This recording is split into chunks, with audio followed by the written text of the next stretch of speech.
The Money Show. Personal finance. Warren Ingram, he's a director at Galileo Capital. He is a personal financial advisor, and there are lots of proposals on the table. One that the government seems to be taking quite seriously, Warren Ingram, is this idea that if we need some cash because we've run out, because our job has evaporated, because we have debts and we have obligations and perhaps we're hungry, whatever the case might be, we should be allowed to access a portion of our retirement savings without incurring any penalties, because our retirement savings are there for the long haul, and usually we can't begin to access these things before our 55th birthday, and then only in small bite-sized chunks.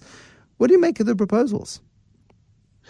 I think it's interesting to me. I think there's sort of two parts to this. The one is the people building up to retirement. So you're talking about retirement annuities that we're not allowed by law to access until we're 55. And then I think the second set of proposals deal with people who are already retired and have been caught absolutely short by COVID and need to access their retirement funds, their living annuities particularly, in a different way than they've done in the past. In other words, be able to draw more money or potentially reduce the amount that they're drawing. So for me, I think if we break it up into the two, I think allowing people who are busy working at the moment, who are contributing to their retirement funds, to be able to withdraw a portion of their money in an emergency, and I think this classifies as that if nothing ever will. I think it's a good idea. I think you've got to be really careful though. One of the things that worries me about financial planning in South Africa is the number of people that are in desperate financial straits, in huge debt problems, but they still have a job and they've got a retirement fund. And then what they do is they quit their job so that they can access their retirement fund. And I think the devastation that causes if the person can't get a new job is just massively compounding of the already heavy debt problem that they probably had going into the situation. But far too many people look at that. Sorry to interrupt, Warren. I mean, so many people say, well, I've got a problem today. I will solve the problem that is coming down the tracks at me, and there's a great big light shining in my eyes. But that's okay, because I can address that problem later. Right now, I have this problem which must be solved now. People then shift immediately to the short-term crisis that they face in their immediate future, rather than considering the consequences of when they have even fewer choices later on in life. Yeah, and I think that's always the trade-off that we deal with when we talk about retirement money, because some people get themselves into trouble while they're working because they simply take on too much debt because of reckless spending and just sheer bad personal financial management and sort of no personal accountability. And for those people, you just think, there must be a way of kind of regulating them to force them to save and not behave badly with credit. And for those people, I think, stiffer laws, more compulsory savings and the like is probably the only real solution. But then there is another very significant part of the population that would be playing by the rules, saving, doing their part. And, they're a waiter in a restaurant, running a tourism business, whatever the deal is, and the government closes their jobs down. And for them, an emergency access to their retirement funds is not sort of bypassing their long-term savings. It's literally, something that I think you almost need to do on humanitarian grounds. And for those people, and especially in the environment we're in now, I feel huge sympathy. And I think, saying to someone who's might be almost on the border of starvation or losing their house because they can't pay their mortgage or whatever the deal is, you've got a decent retirement fund, but you can't access that for another 20 years. But you are going to lose your house now, sorry. I think that for me is very hard to stomach. So I think we should allow it. I think that, Treasury should be flexible on this. I think what they should be doing is saying that you can, let's make it a once a year deduction that you can make from your retirement funds. My suggestion is that you don't make it too big, so you make it somewhere around 10%. But the flip side of that is everybody working must contribute to a retirement fund. So now this is where it's going to get hairy, because government has tried this for years and has been blocked by the trade union movement from enforcing retirement savings. And government's relationship with the trade union movement is patchy at best. It's always a little bit hairy. That's not going to fly at all, Warren.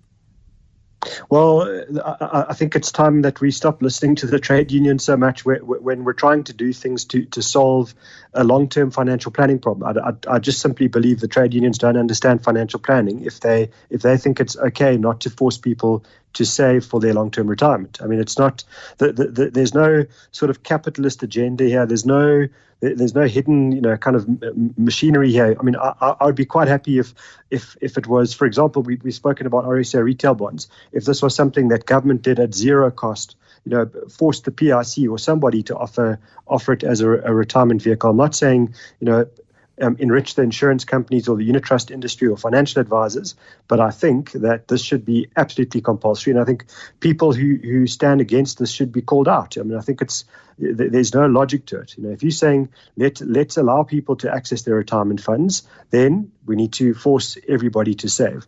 And I'm not saying immediately from one day to the next take 15% of everybody's salaries, because that's also not sustainable. But what we can do is we can say from tomorrow, and I'm not saying tomorrow literally, but from next year, let's say once the situation is normalized, 0.5% of everybody's salary has to go to a retirement fund. The year after, another 0.5, and we get to a reasonable level over a sustained period of time.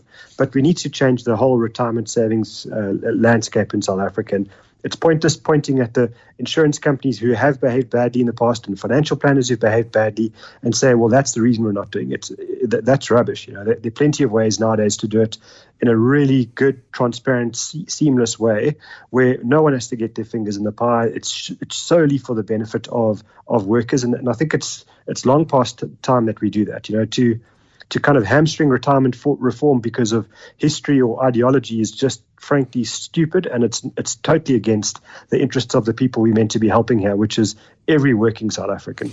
One of the big benefits of doing this, of course, is that it can alleviate the huge burden that is being placed on the state to make a plan. We don't have a wealthy state. We don't have an environment where government is able to bail out citizens. Unfortunately, our vast inequalities in South Africa means that if you have a job, you pay to support, 30-40% of the population that is dependent on social grants. That is your duty as somebody who's employed in South Africa. That's what you're expected to do. So if you're able to, if you lose your job and your UIF contributions eventually run out and you want to access part of your retirement savings, is there a formula that you can use to ensure that you minimize the long-term negative consequences of using that money that is yours, of course, but that you are going to need one day?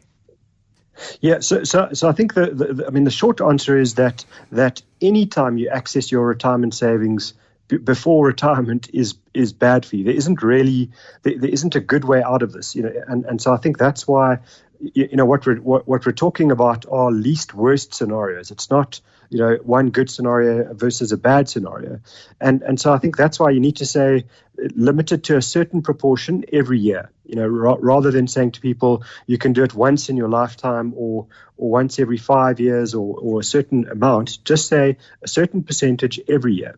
What I think it will do is it will actually make people also, the moment you're allowed to access it, then the temptation to do it because, you can only do it when you change jobs, et cetera, I think that goes away. Because at the moment, when we change jobs as a nation, what we do is we spend our retirement funds. We don't save that money in a preservation fund or something like that. And that really bothers me. So if you know that you can change jobs and next year, if something really goes wrong, you can access 10% of it and carry on, I think the temptation to kind of keep taking the whole amount of money every time you change jobs will go away. But the short answer to your question is there isn't a good formula. My view is, and it's a real personal view, is limited to 10% a year, and I think allow people to do that every year of their working careers if they must. But the flip side is everybody must save. You have to try to find, before you don't treat this as a get out of jail free card. Don't treat this as the first step that you should take.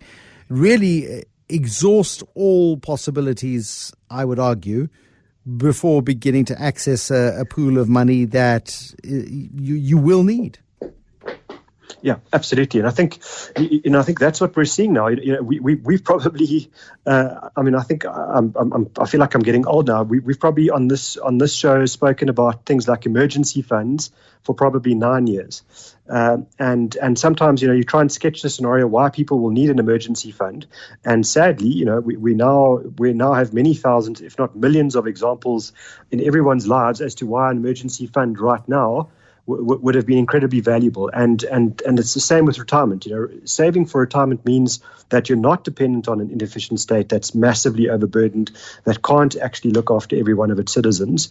Saving for retirement means that you can look after yourself. And if we talk about the right to dignity, to me, being able to look after yourself in to your standard of living, and taking control of that is the ultimate dignity. And I think that's what we're talking about here. So you're right.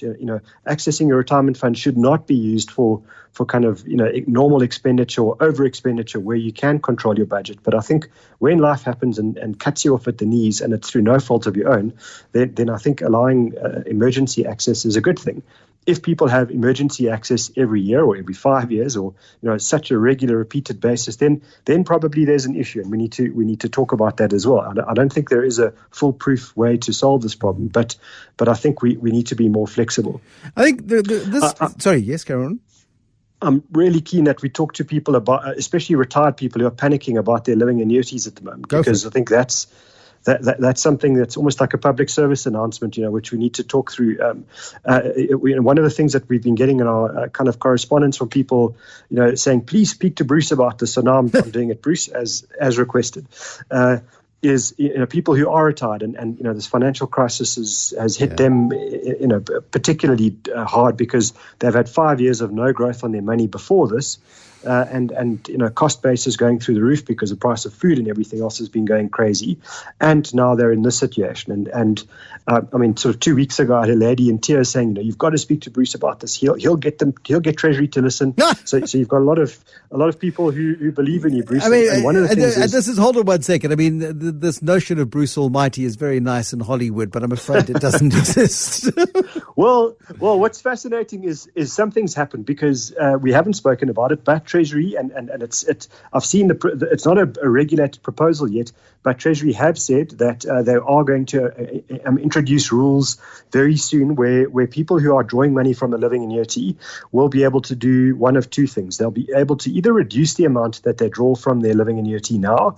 I'll explain why that might be necessary, but also that they'll be able to increase the amount that they draw from their living annuity. At the moment, the law says a maximum of 17.5% a year, which is a huge amount of money. It's far too much for a normal year, but they're going to increase that to 20%.